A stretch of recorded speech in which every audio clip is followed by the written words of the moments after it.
Marty त्वरित चालू करावी, महाराष्ट्र राज्य मायनॉरिटी एनजीओ फॉर्म यांची मागणी. मिरज येथील सामाजिक कार्यकर्ते झहीर मुजावर यांनी महाराष्ट्राचे उपमुख्यमंत्री तथा अल्पसंख्याक मंत्री श्रीमती सुनेत्रा अजित पवार यांची भेट घेऊन महाराष्ट्रातील अल्पसंख्याक समाजाच्या विविध प्रलंबित प्रश्नांबाबत सविस्तर निवेदन सादर केलं. या निवेदनात महाराष्ट्र शासनानं अल्पसंख्याक समुदायासाठी असणारे मार्टी प्रकल्प व विविध अल्पसंख्याक विकास योजना लवकरात लवकर सुरू कराव्यात अशी प्रमुख मागणी करण्यात आली.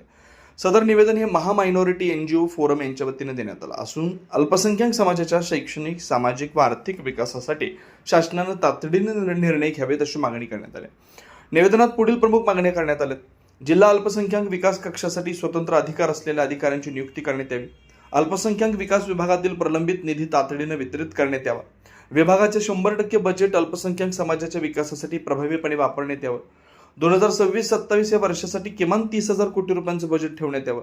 कुचकामी योजनांमध्ये बदल करून नवीन प्रभावी योजना सुरू करण्यात याव्यात. प्रत्येक जिल्ह्यात अल्पसंख्याक विकास समन्वय समिती स्थापन करण्यात यावी. अल्पसंख्याक आयोग व आयुक्तालय अधिक सक्षम करण्यात यावेत. सामाजिक संस्थांचा सहभाग घेऊन जनजागृती अभियान राबवण्यात यावं. अल्पसंख्याक हक्क दिन प्रभावीपणे राबवणाऱ्या समित्यांवर योग्य कारवाई करण्यात यावी. विना टेंडर मंजूर करण्यात आलेल्या कोट्यवधी रुपयांच्या कौशल्य विकास कामांची चौकशी करण्यात यावी.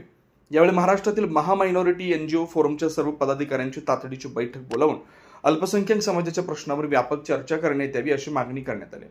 या निवेदनावर उपमुख्यमंत्री तथा अल्पसंख्याक मंत्री श्रीमती सुनेत्रा अजित पवार यांनी सकारात्मक भूमिका घेत संबंधित प्रश्नांवर योग्य निर्णय घेण्याचं आश्वासन दिल्याची माहिती झहीर मुजावर यांनी दिली.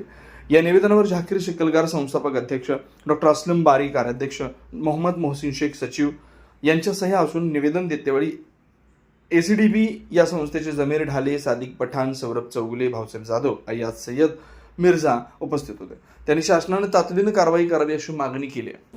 दिवसभरातील घडामोडींचा आढावा घेण्यासाठी पाहत रहा N24 मराठी न्यूज चॅनल.